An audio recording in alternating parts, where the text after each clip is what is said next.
Good morning students. तो कैसे हैं आप सभी? हमारा जो है सेल वाला टॉपिक चल रहा है बेटा, ठीक है। और हमने सेल का ओवरव्यू अपने पढ़ लिया था, सेल स्ट्रक्चर हमने देख लिया था बेटा यहाँ पे, ठीक है। और आज जो है हम सेल का एक पर्टिकुलर पूरा समराइज़ करके ओवरव्यू देख लेते हैं कि हमको क्या क्या चीज़ पढ़नी है इस चैप्टर के अंदर, और उसको हम फिर उसके बाद डिटेल के अंदर एक एक चीज़ को करते हैं, ठीक है ना। तो हमने यहाँ पर आज की क्लास के अंदर मतलब जो लास्ट क्लासेस थी उसके अंदर हमने सेल का स्ट्रक्चर हमने पढ़ लिया था, प्रोकैरियोटिक सेल्स और यूकैरियोटिक सेल्स का, ठीक है। और बैक्टीरियल सेल का डायग्राम बनाया था, एनिमल सेल का डायग्राम बनाया था और प्लांट सेल का डायग्राम बनाया था, ठीक है। और उसके बाद हमने डिफरेंसेस देखे थे कि प्रोकैरियोटिक सेल और यूकैरियोटिक सेल में क्या क्या डिफरेंस होते हैं और प्लांट सेल और एनिमल सेल्स में क्या क्या डिफरेंस होते हैं, ठीक है। आज हम पूरा ओवरव्यू पढ़ते हैं और एक एक चीज़ को हम डिटेल में पढ़ने का ट्राई करते हैं, ठीक है ना। ओके, तो लेट्स स्टार्ट। ओके, तो आज हम जो है सेल के बारे में पढ़ेंगे और उसका ओवरव्यू देखेंगे और उसके बाद उसको डिटेल में पढ़ेंगे, ठीक है। तो देखो बेटा, अगर हम सेल की बात करते हैं, हम किसकी बात करते हैं? सेल की अगर हम बात करते हैं, सुबह सुबह मार्कर ही खराब हो गया। देखो बेटा, हम सेल की बात करते हैं तो हमको सेल को दो पार्ट्स के अंदर पढ़ना है, ठीक है ना। हमने क्या किया है, सेल को दो पार्ट में पढ़ेंगे हम, ठीक है। जो पहला पार्ट होगा बेटा सेल का, वो होगा सेल वॉल, ठीक है, जिसको हम बोलते हैं कोशिका भित्ति,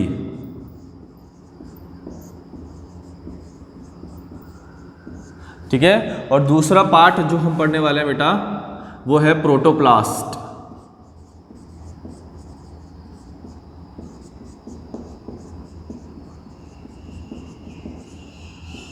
ठीक है। तो सेल को दो भागों में हमने बांट दिया है, कोशिका भित्ति में बांट दिया और प्रोटोप्लास्ट में बांट दिया है, ठीक है। फिर हम प्रोटोप्लास्ट को भी दो भागों में बांटते हैं, यानी प्रोटोप्लास्ट भी दो भागों से मिलकर बना हुआ होता है। प्रोटोप्लास्ट भी दो भागों से मिलकर बना हुआ होता है। एक होता है सेल मेम्ब्रेन, यानी कोशिका झिल्ली,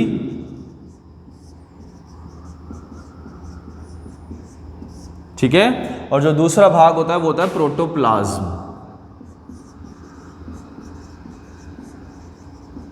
यानी जीव द्रव्य, ठीक है। फिर प्रोटोप्लाज्म को भी हम दो भागों में बांटते हैं बेटा।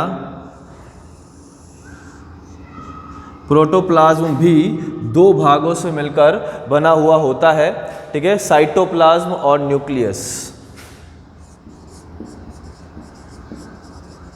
साइटोप्लाज्म यानी कोशिका द्रव्य और न्यूक्लियस मतलब केंद्रक, ठीक है। फिर साइटोप्लाज्म को भी हम दो भागों में पढ़ेंगे बेटा।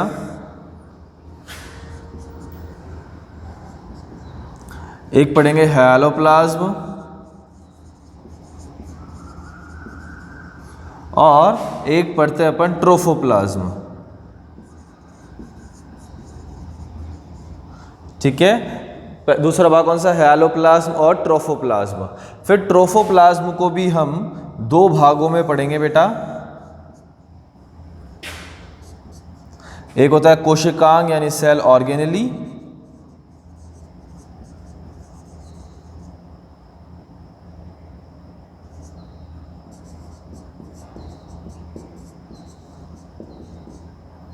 ठीक है। और एक है बेटा ड्यूटोप्लाज्म। एक कौन सा है? ड्यूटोप्लाज्म, जिसके अंदर अपन कह सकते हैं निर्जीव अंतर वस्तुएं आती है। इसके अंदर आती है बेटा निर्जीव अंतर वस्तुएं, ठीक है। तो इस तरीके से हमने क्या किया है, एक सेल को डिफाइन किया है, सेल को डिवाइड किया है, ठीक है। सेल के निम्न भागों को पढ़ा है अपन ने, ठीक है। तो सबसे पहला जो है बेटा वो क्या है, सेल वॉल है, प्रोटोप्लास्ट है, फिर प्रोटोप्लास्ट को भी अपन ने दो में बांट दिया है, सेल मेम्ब्रेन यानी कोशिका झिल्ली और प्रोटोप्लाज्म। फिर प्रोटोप्लाज्म को भी अपन ने दो बांट दिया है, साइटोप्लाज्म और न्यूक्लियस। साइटोप्लाज्म को भी अपन ने दो में बांट दिया, हाइलोप्लाज्म और ट्रोफोप्लाज्म। ट्रोफोप्लाज्म को भी दो में बांटा, सेल ऑर्गेनेली और ड्यूटोप्लाज्म। ठीक है, अब सेल ऑर्गेनेली की बात करते हैं बेटा ना, इसको यहाँ पे लिख रहे हैं हम, आपको कंटिन्यूसली नीचे कर लिखना है, हम यहाँ लिख रहे हैं। सेल ऑर्गेनेली बेटा हम तीन भागों में पढ़ेंगे। सेल ऑर्गेनेली हम तीन भागों में पढ़ेंगे, दोहरी झिल्ली युक्त,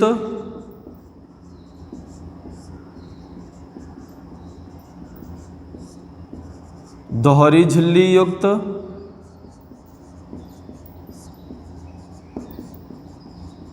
एकल झिल्ली युक्त और झिल्ली रहित। ठीक है, तो तीन प्रकार के कोशिकांग होते हैं बेटा। कौन कौन से होते हैं? दोहरी झिल्ली युक्त कोशिकांग होता है, एकल झिल्ली युक्त कोशिकांग होता है और झिल्ली रहित कोशिकांग होता है। तो तीन प्रकार के कोशिकांग होते हैं। दोहरी झिल्ली युक्त कोशिकांगों की अगर अपन बात करते हैं तो इसके अंदर आता है बेटा माइटोकॉन्ड्रिया,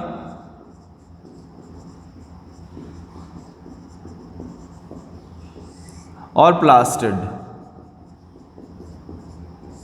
इसमें कौन आते हैं? माइटोकॉन्ड्रिया आते हैं और प्लास्टिड आते हैं। ठीक है, दोहरी झिल्ली युक्त कोशिकांग कौन कौन से? माइटोकॉन्ड्रिया और प्लास्टिड। ठीक है, यानी जो दो झिल्लियों के द्वारा घिरे हुए होते हैं। एकल झिल्ली की बात करें अपन तो इसके अंदर आता है बेटा अंतःद्रव्यी जालिका,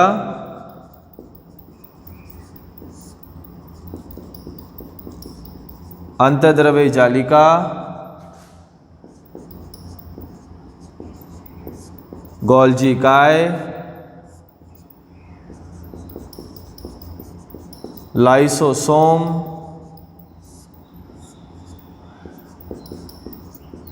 रिक्तिका,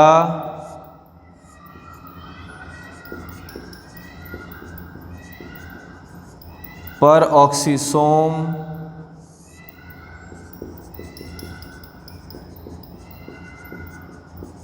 ग्लाइऑक्सीसोम।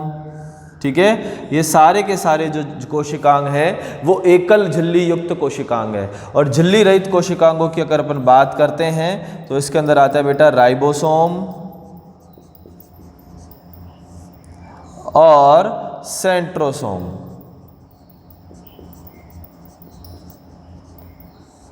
ठीक है, तो सेल ऑर्गेनेली की अगर अपन बात करते हैं, कोशिकांगों की अगर अपन बात करते हैं तो ये कोशिकांग जो होते हैं वो तीन तरीके के हो सकते हैं। दो झिल्लियों के द्वारा घिरे हुए, एक झिल्ली के द्वारा घिरा हुआ और झिल्ली रहित जिनके चारों तरफ कोई झिल्ली नहीं पाई जाती है। तो दोहरी झिल्ली युक्त तो है माइटोकॉन्ड्रिया और प्लास्टिड, एकल झिल्ली युक्त बेटा अंतर्द्रव्यी जालिका, गोल्जी इकाई, लाइसोसोम, रिक्तिका, परऑक्सीसोम, ग्लाइऑक्सीसोम, और झिल्ली रहित है बेटा राइबोसोम और सेंट्रोसोम। ठीक है, ड्यूटोप्लाज्म की अगर अपन बात करते हैं तो ड्यूटोप्लाज्म में बेटा कौन कौन आते हैं?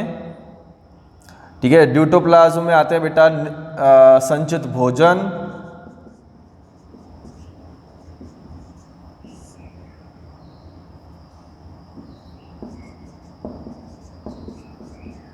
संचित भोजन, कार्बोहाइड्रेट, अमीनो अम्ल, टैनिन, गम,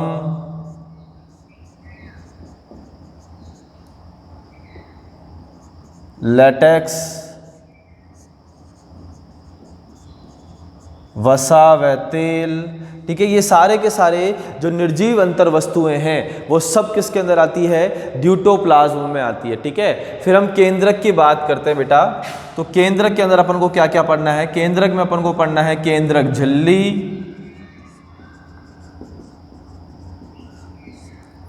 केंद्रिका,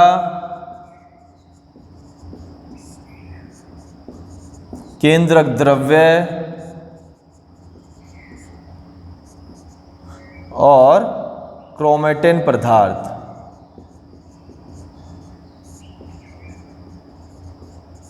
ठीक है, तो ये सारी चीजें हमको डिटेल में पढ़नी है। किस में पढ़नी है? डिटेल में पढ़नी है सारी की सारी चीजें।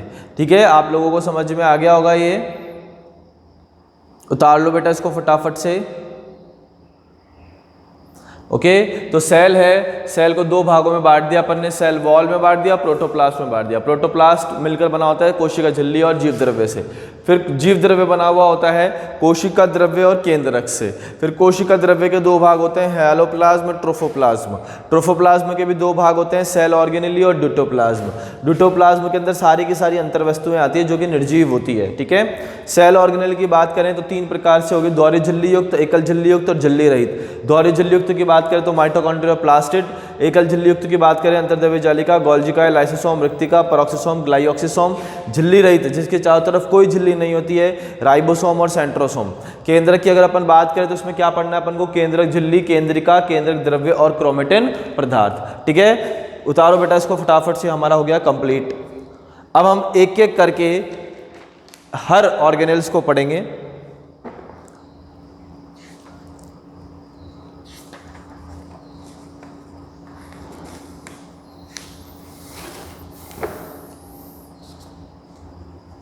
ठीक है, मिटा देते हैं इसको। ओके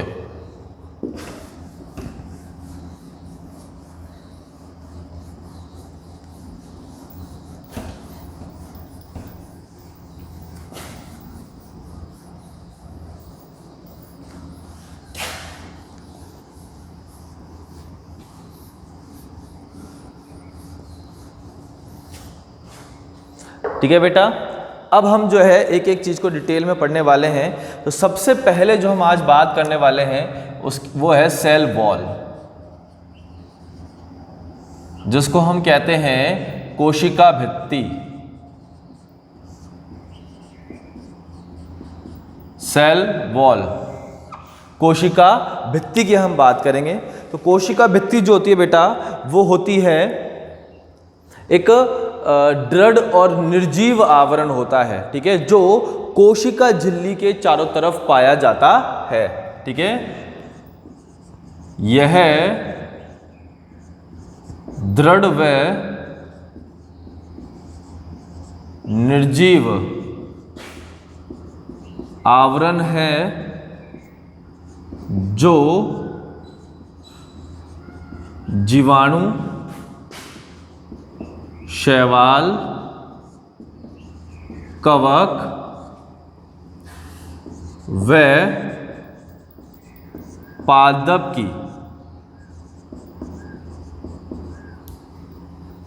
की कोशिका झिल्ली के चारों तरफ उपस्थित होता है, ठीक है। यानी ये एक दृढ़ निर्जीव आवरण है जो जीवाणु, शैवाल, कवक और पादप की कोशिका झिल्ली के चारों तरफ उपस्थित होता है। इसके अंदर बेटा मैंने जंतु नहीं लिखा, इसका मतलब क्या हो गया कि जंतुओं में सेल वॉल क्या होती है, एब्सेंट होती है, ठीक है। अगर अपन एनिमल्स की बात करते हैं तो एनिमल्स में सेल वॉल यानी कोशिका भित्ति क्या होती है, एब्सेंट होती है, अनुपस्थित होती है, ठीक है। फिर हम बात करते हैं बेटा इसकी डिस्कवरी की। तो इसकी खोज किसने करी थी, सेल वॉल की खोज की थी बेटा रॉबर्ट हुक ने। हिंदी में लिख देता हूं,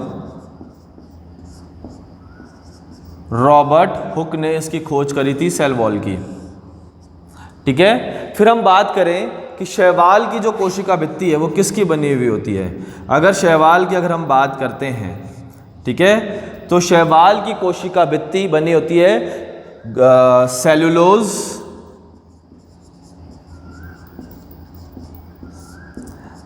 ग्लैक्टान,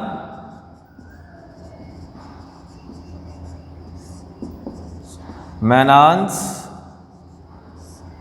ठीक है, और कैल्शियम कार्बोनेट CaCO3, ठीक है। तो शैवाल की जो कोशिका भित्ति है वो किसकी बनी होती है, सेलुलोज, ग्लैक्टान्स, मैनान्स और कैल्शियम कार्बोनेट की बनी होती है, ठीक है। अगर हम पादप की बात करें बेटा कि पादप की कोशिका भित्ति किसकी बनी हुई होती है, तो पादप की कोशिका भित्ति बनी हुई होती है बेटा सेलुलोज,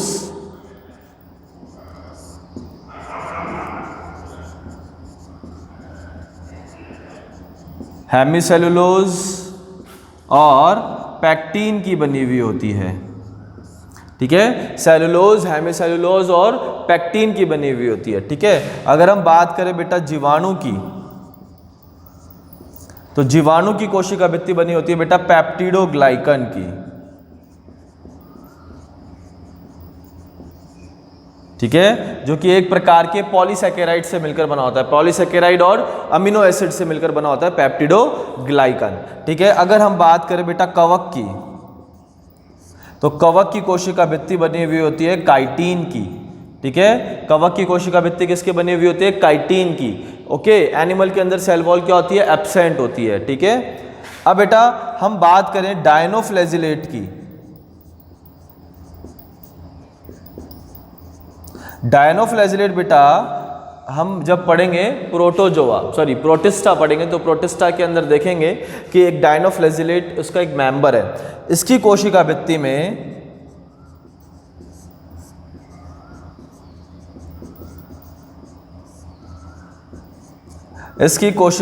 में बीच बीच में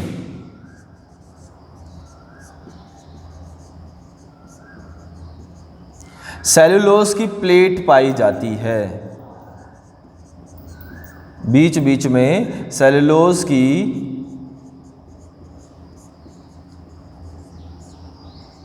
प्लेट पाई जाती है।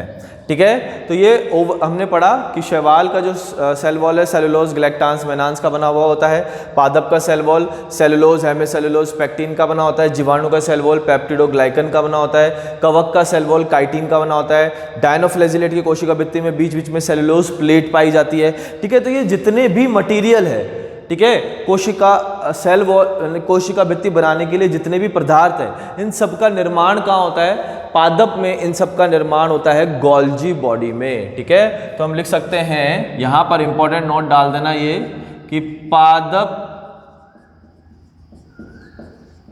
कोशिका भित्ति के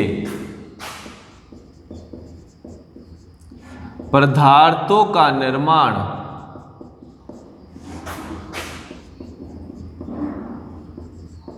गोल्जी काय। ठीक है, और पादप में गोल्जी काय को क्या कहते हैं? डिक्टियोसोम।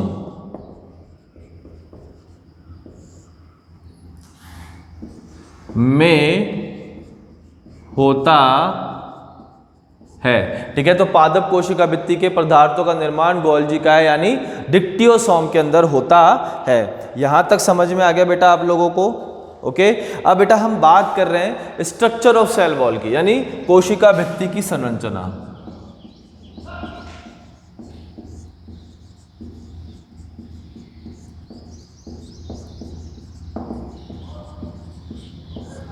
कोशिका भित्ति की संरचना। ठीक है, तो हम यहां पर कोशिका भित्ति की संरचना बनाते हैं। देखो बेटा, अब यहां पर हम दो कोशिकाएं बना रहे हैं। ये दो कोशिकाएं हैं, एक तो ये रही और ये रही। ठीक है, ये हमने दो कोशिकाएं बनाई है बेटा। ठीक है, और ये इसकी सेल कोशिका झिल्ली है। क्या है ये? इसकी कोशिका झिल्ली। और कोशिका झिल्ली के चारों तरफ ही क्या उपस्थित होता है बेटा? कोशिका भित्ति उपस्थित होती है। ठीक है, तो यहां पर ये कोशिका भित्ति की बेटा 3 लेयर पाई जाती है, 1 2 और 3। ये 3 लेयर पाई जाती है इसके चारों तरफ। तो ये अंदर ही अंदर वाली जो होती है, ये होती है बेटा S3, ये होती है S2 और ये होती है S1। ठीक है, सेम यहां पर भी होती है 1 2 एंड 3। तो ये वाली भी कौन सी होगी? S3, S2 और S1। ठीक है, इन तीनों को मिलाकर अपन बोलते हैं बेटा द्वितीयक वॉल, यानी द्वितीयक भित्ति। इन तीनों को मिलाकर अपन क्या बोलते हैं? द्वितीयक भित्ति। ठीक है, फिर इसके बाहर की तरफ, सबसे बाहर की तरफ क्या पाई जाती है? एक और परत पाई जाती है, इधर भी और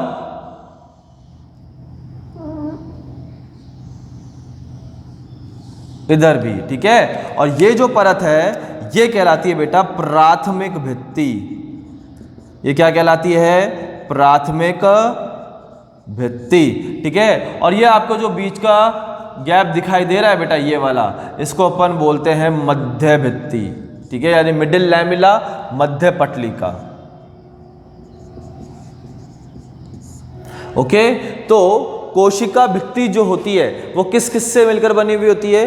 कोशिका भित्ति बनकर बनी होती है प्राथमिक भित्ति से, द्वितीयक भित्ति से और मध्य पटलिका से। कभी कभी जैसे जिम्नोस्पर्म की अगर हम बात करेंगे तो उसमें तृतीयक भित्ति और आ जाएगी, और तृतीयक भित्ति कहाँ बनेगी? अंदर ही अंदर की तरफ, यहाँ पर तृतीयक भित्ति बनेगी। अगर बनेगी तो यहाँ पर बनेगी अंदर की तरफ, एस तरी के पास में, ठीक है, वो तृतीयक भित्ति बनती है। वो किसी किसी में ही मिलती है आपको, ठीक है। और मध्य पटलिका क्या होती है बेटा? कॉमन होती है, दो कोशिकाओं के बीच में एक मध्य पटलिका होती है, ठीक है। अब ये किस किस से मिलकर बनी हुई होती है वो भी हम डिटेल में पढ़ लेते हैं, ठीक है। तो बेटा ये वाला मिटा दूं, इधर वाला मिटा देता हूं, है ना,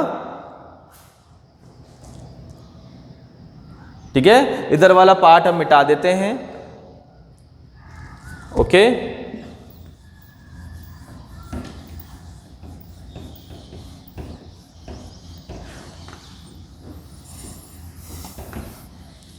अब हम देखते हैं बेटा क्या होता है ये। तो देखो, सबसे पहले हम बात करेंगे किसकी? प्राथमिक भित्ति की।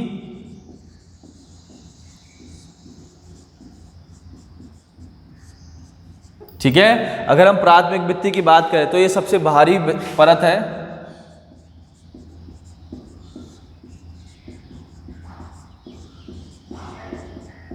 सबसे बाहरी परत है। और जैसे जैसे कोशिका परिपक्व होती जाएगी ये परत पतली होती जाएगी, ठीक है। परिपक्वन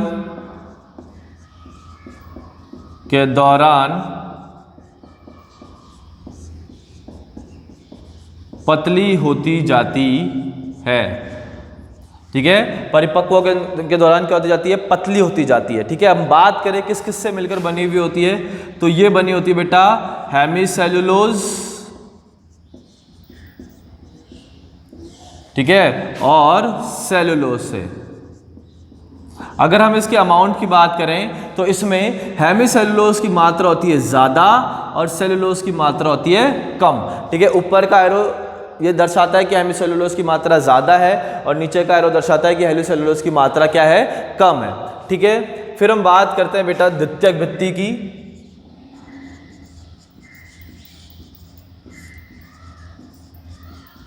द्वितीयक भित्ति की बात करें तो द्वितीयक भित्ति बनी होती है S1, S2 और S3 से, ठीक है। और द्वितीयक भित्ति बेटा कैसी होती है? थोड़ी सी मोटी होती है, वह कठोर होती है, ठीक है। द्वितीय भित्ति कैसी होती है? मोटी होती है और कठोर होती है। किससे मिलकर बनी हुई होती है? ये बनी हुई होती है सेलुलोज,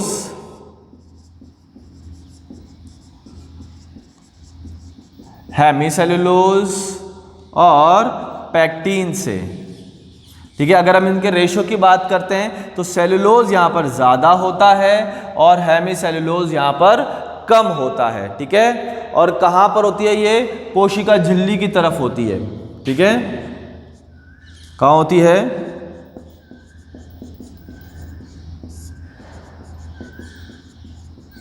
कोशिका झिल्ली की तरफ।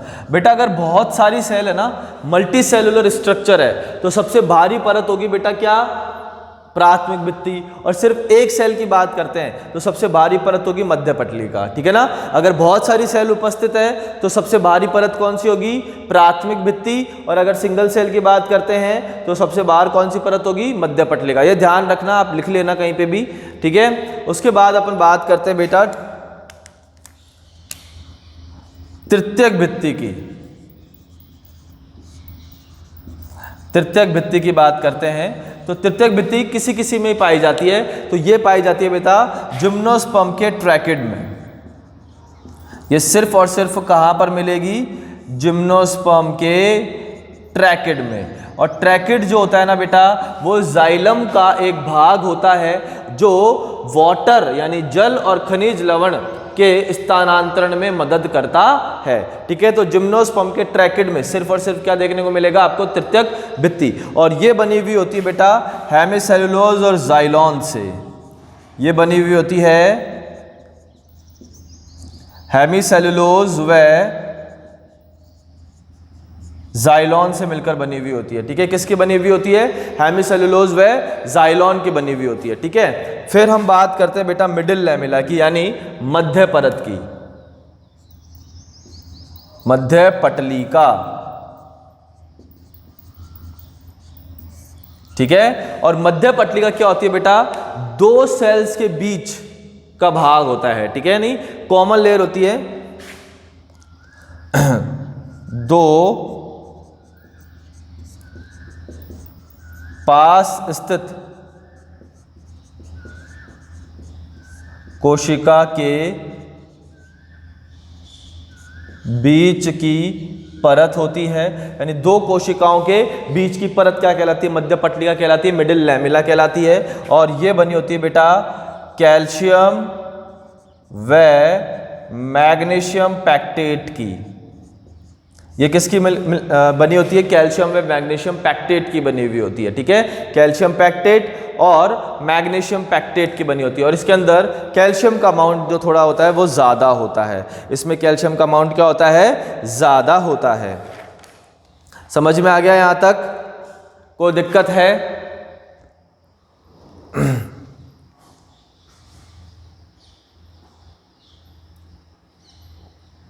ठीक है, अब बेटा हम यहां पर एक टर्मिनोलॉजी और पढ़ते हैं जिसका नाम है प्लाज्मोडेस्माटा।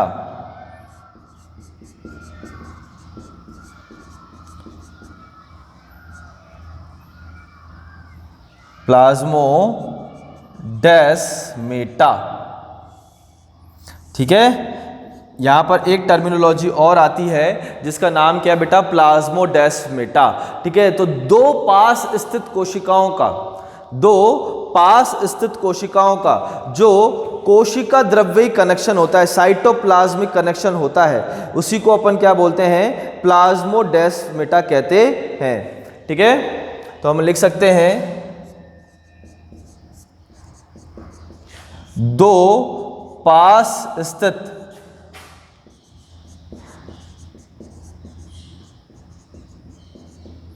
कोशिकाओं का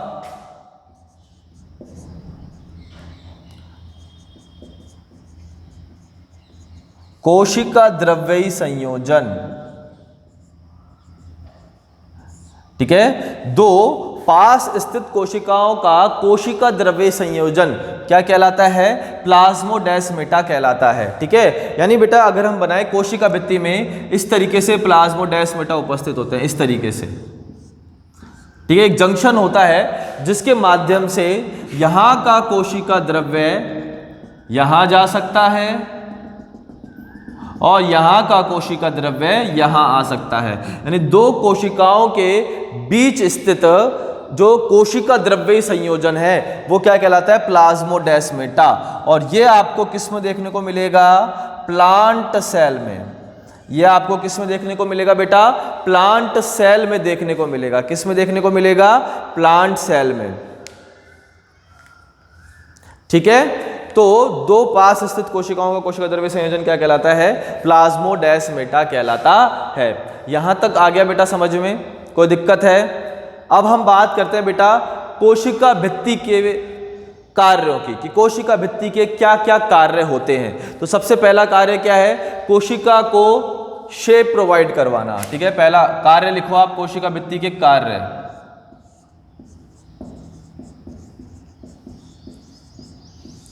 कोशिका को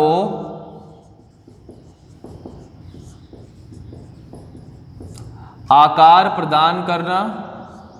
ठीक है, दूसरा कार्य है कोशिकाओं की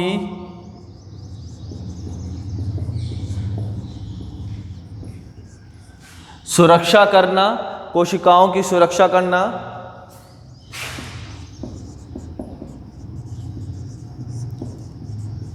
यांत्रिक सहारा प्रदान करना,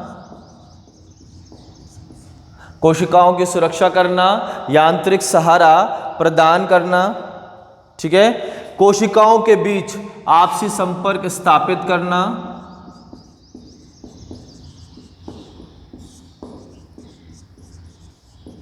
कोशिकाओं के बीच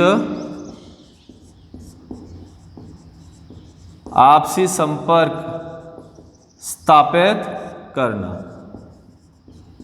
ठीक है। तो ये जो कार्य हैं ये कोशिका भित्ति के कार्य हैं। ओके, तो इस तरीके से हमारा सेल वॉल क्या हो चुका है बेटा, खत्म हो चुका है। ठीक है, हमने सेल वॉल को कंप्लीट कर लिया है। ठीक है, और हम नेक्स्ट क्लास में स्टार्ट करेंगे बेटा कोशिका झिल्ली। हम स्टार्ट करेंगे कोशिका झिल्ली, ठीक है, और धीरे धीरे सारे कोशिकांगों के बारे में पढ़ेंगे। ओके बेटा, यहाँ तक के लिए क्लास है आज। Okay, thank you so much. अगर आपको समझ में आ गया होगा तो कमेंट बॉक्स के अंदर लिख दीजिएगा, और अगर कोई डाउट है तो भी आप वो भी कमेंट बॉक्स के अंदर लिख दीजिएगा। Okay, thank you so much, bye bye.